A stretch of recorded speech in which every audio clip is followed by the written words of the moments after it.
So we just got off the plane right now, just got into San Diego. It's actually an exciting time for the compassion movement right now because it's something a little different. From the compassion movement and from our show, we started another business around the show, and we started a production company that is now doing shows like our compassion show for other people. We do the production for them, create the shows, and then do all the digital for them. And it's exciting because we have our first big client that we flew into San Diego to do the show around. And she's a fairly big size celebrity in her space. She goes in and she buys businesses and then sells them in 4 years and takes equity in them and flips businesses, and is a multi-millionaire woman and a New York Times bestseller. And so it was pretty exciting for us because that's like our first big new client in this new business that we started. So, and that all kind of came from our show, the Compassion Movement. So it's kind of came back around. You know, when you do good things in the world, good things come back to you very fast.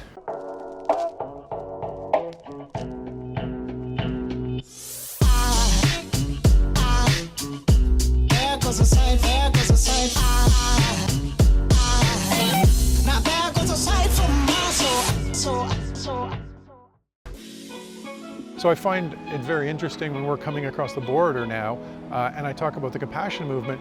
The border guards are very interested and like actually very inspired. Like they ask me a lot of questions about it, and most of them, when they're done, they're like, wow, that's a really great thing you're doing. And a lot of times you get all this like negative stuff about border guards.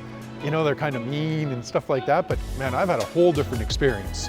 Like they've been like, you know, keep doing what you're doing, right? So it's a whole different experience now when I go across the border and we're, you know, building the movement. Oh, I've been so busy. Like I haven't even went to bed yet last night. Really? I haven't slept like not even an hour. Also, what's pretty exciting from our Everyday Compassion Movement show, we also started our own production company now where we're doing shows for other people, and we just flew into San Diego for our first big client. From 6.5 hours worth of travel, I have 38 texts to return in 6.5 hours. Wow. That's just my text. I haven't even looked at my emails yet. Yeah. Actually I did. I looked at the one that was the most important that I had to return. That's okay. Thanks. And then the jalapeno. Thank you. Thank you. Thanks a lot. This is not a good story to tell you, but this is like my first time eating today in, I think, 12 hours now. Oh, 12 hours. Sometimes like when you're working so hard and traveling, you forget to eat. Gotta eat. Gotta eat, right?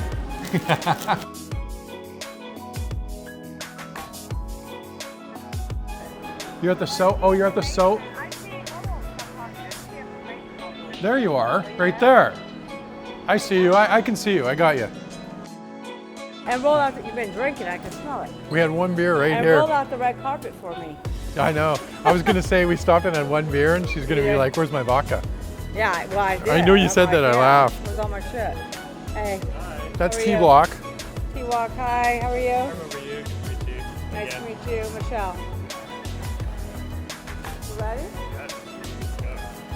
Holy crap, this is a big blood. This is, What'd you say? no, I'm like, this is a big ass suitcase. Dude, I'm like, holy I'm going to shit. Chicago. I'm like, holy shit. I feel like I'm like, Boo-boo? yeah, he's got both, Okay. yeah. I'll take this. Okay. This one, I got that.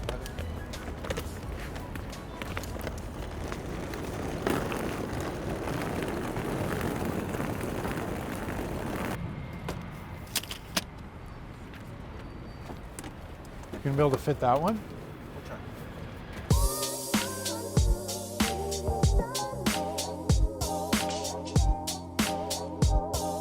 All right, appreciate it, man. That was good. Thanks, buddy. Enjoy staying in San Diego. Yeah, thanks, man. Peace. Good luck out, guys.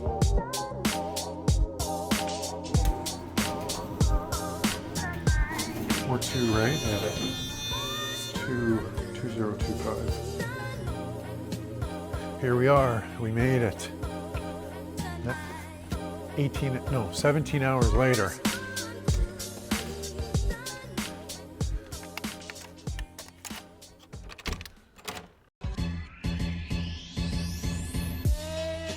Right now we're in San Diego. We're filming the Everyday Compassion Movement show. And one of the hardest things for everybody, including us, because we're so busy doing business and building things, is to get your fitness in. And obviously you see right now we're in the fitness center at the hotel. So saying that, you know, you got to get up in the morning or at night, you got to get your fitness in. And I want to bring something a little different into the Compassion Show, because I want to inspire you, I want to intrigue you, I want to help you guys set goals to achieve goals in every area of your life. Because I really believe this, when you're feeling good, you can go out and change the world. When you're happy and your body's like feeling good and your energy's good and you're alive, you actually go out and you'll do more compassion. So let's see where I'm at right now. Let's see. Okay, so this is where I'm at right now. So I got a little bit of weight to lose here. As we go on this journey, we'll actually show you not every episode, but kind of as the journey goes. I'll take my shirt off and we'll see, hey, am I getting leaner? My goal is to be back down and have some abs again. So let's see by June if I can have some rock hard abs. All right, let's go on the journey.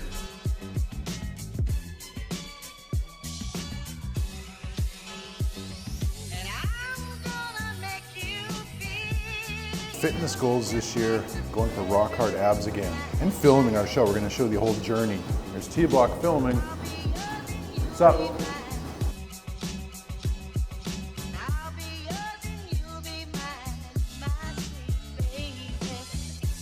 One of the things that we have to do when we're traveling with the Compassion Show a lot is we've got so many business meetings and we've got so much to do in a day that often we have to get so much of our stuff done early before we get involved in the big groups, because once we get involved with the big groups, there's so much business going on and so many deals being made and so many things happening that we might not get a chance to do kind of our own stuff as a team.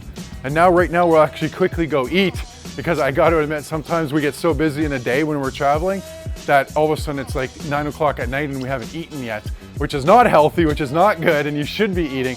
So we've kind of got to start setting ourselves up for success a little more on that, and probably traveling now more with protein shakes with us and stuff like that to get through the day.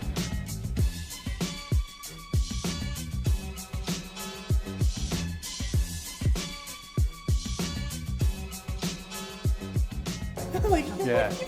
I know. Are you speaking today? No, we do a show, a Compassion Show, and then one of my clients is speaking. We do shows for her too. Oh, so, cool. Yeah. What's her name? Cool. Yeah, Michelle Tucker. Okay, so Yeah. speaking today? Yeah. Do for her too. Okay. Yeah. So we run all her stuff too. We're gonna press something real quick. We're gonna be right back. No, we're gonna go ahead. We'll talk soon. Yeah, we gotta talk. Let's talk about a lot of stuff. Let's sit down and talk about this later. Yeah, and also, I mean, maybe with the compassion, we can figure something out. 100%. Let's do it.